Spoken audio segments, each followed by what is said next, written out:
Amados irmãos, a graça de nosso Senhor Jesus Cristo, o amor do Pai e a comunhão do Espírito Santo estejam convosco. Meus irmãos, o Evangelho de hoje, narrado por São Marcos, no capítulo 5, e versículos de 1 a 20, vai nos falando que Jesus e seus discípulos chegaram à outra margem do mar, na região dos Gerazenos. Logo que saiu da barca, um homem possuído por um espírito impuro, saindo de um cemitério, foi ao seu encontro. Esse homem morava no meio dos túmulos e ninguém conseguia amarrá-lo, nem mesmo com correntes. Muitas vezes tinha sido amarrado com algemas e correntes, mas ele as arrebentava e quebrava as algemas, e ninguém é capaz de dominá-lo. Dia e noite, ele vagava entre os túmulos, pelos montes, gritando, ferindo-se com pedras. Vendo Jesus de longe, o endemoniado correu, caiu de joelhos diante dele e gritou bem alto: "Que tens a ver comigo, Jesus, Filho de Deus Altíssimo? Eu te conjuro por Deus, não me atormentes." Com efeito, Jesus lhe dizia: "Espírito impuro, sai deste homem." Então Jesus perguntou: "Qual o teu nome?" E o homem respondeu: "Meu nome é Legião, porque somos muitos." E pedia com insistência para que Jesus não o expulsasse. Havia aí perto uma grande manada de porcos pastando na montanha. O espírito impuro suplicou: "Então manda-nos para os porcos, para que entremos neles." Jesus permitiu.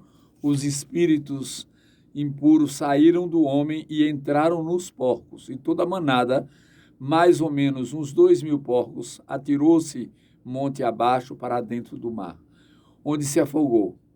Os homens que guardavam os porcos saíram correndo e espalharam a notícia na cidade e nos campos, e as pessoas foram ver o que havia acontecido.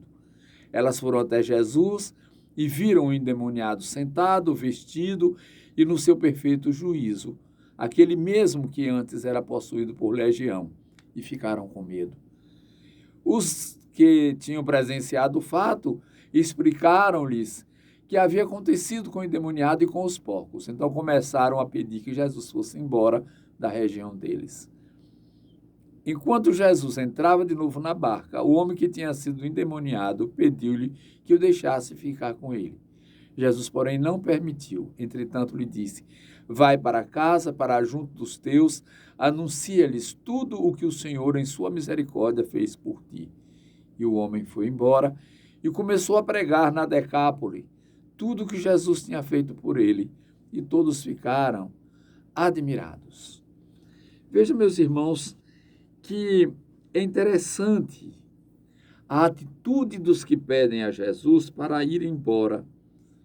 A mesma sociedade que não sabe acolher a graça, que não sabe perder a posse dos bens.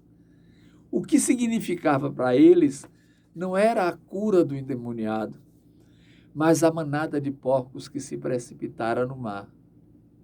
Nos nossos dias, o que tem muita prevalência para nós, o que tem prevalecido para a sociedade do nosso tempo, é a questão do ter. Ter as coisas que acredita-se sejam de grande relevância. O carro novo, mais potente, a melhor moradia, o dinheiro nas contas bancárias, os outros bens, os adereços, as joias caríssimas, as lautos almoços, refeições libadíssimas com grandes bebidas e tudo mais. Estas coisas são de relevância para o mundo. Para a vida espiritual, não. E quando as pessoas se apercebem de que para a vida espiritual elas não precisam do arcabouço dos bens materiais, elas se desanimam, pois elas são apegadas ao ter as coisas. Então, o cristão precisa refletir que não se está pedindo aqui que alguém viva como mendicante. Isso é vocação. São Francisco teve essa vocação. E outros santos tiveram essa vocação. Mas, o que se pede é que nós não sejamos submissos aos bens que possuímos. Nosso Senhor diz assim: acumulai tesouros no céu, pois aonde está o vosso tesouro, também está o vosso coração. Se os tesouros no céu levam o nosso coração para o céu, naturalmente que se os nossos tesouros de prevalência na importância para nós são os da terra, estará lá também o nosso coração. E se estiver na terra, não está no céu. E se estiver com os bens materiais, não está com Deus. Ninguém pode acender uma vela para dois senhores. Ninguém pode servir a dois senhores. Então, é preciso que a gente tome consciência disso e vá se desapegando mesmo. Meus irmãos e irmãs, quantas pessoas são portadoras de, por exemplo, 40, 50 pares de sapatos.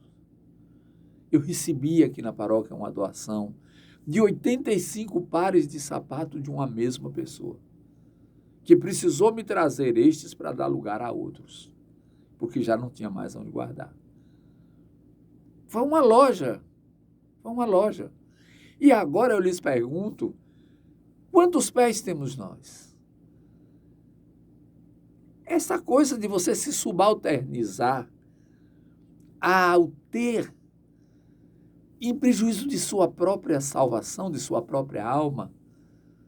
Meus irmãos, nós precisamos valorizar o que há de precioso em nós, a nossa alma. Nós cuidamos tão bem do corpo, ou o maltratamos por causa do prazer desenfreado que provocamos, mas sempre relacionado com a materialidade. Enquanto isso, a nossa vida espiritual vai em frangalhos, porque nós não temos a nossa ligação com o mundo do espírito, com Deus. Procuremos, meus irmãos, ao iniciarmos esta nova semana, hoje, dia de São Brás, protetor da garganta, das doenças da garganta, procuremos a presença de Deus, procuremos consagrar nossa caminhada, procuremos vivenciar a nossa experiência de sermos criados à imagem e semelhança de Deus e filhos de Deus pelo batismo. Procuremos tudo isso para não nos perdermos da nossa salvação, o verdadeiro objetivo de nossa vida. Que o Senhor nos abençoe nesta manhã, derrame sua graça sobre nós pelo Espírito Santo, para que renovemos nossa vida, em nome do Pai, do Filho e do Espírito Santo. Amém.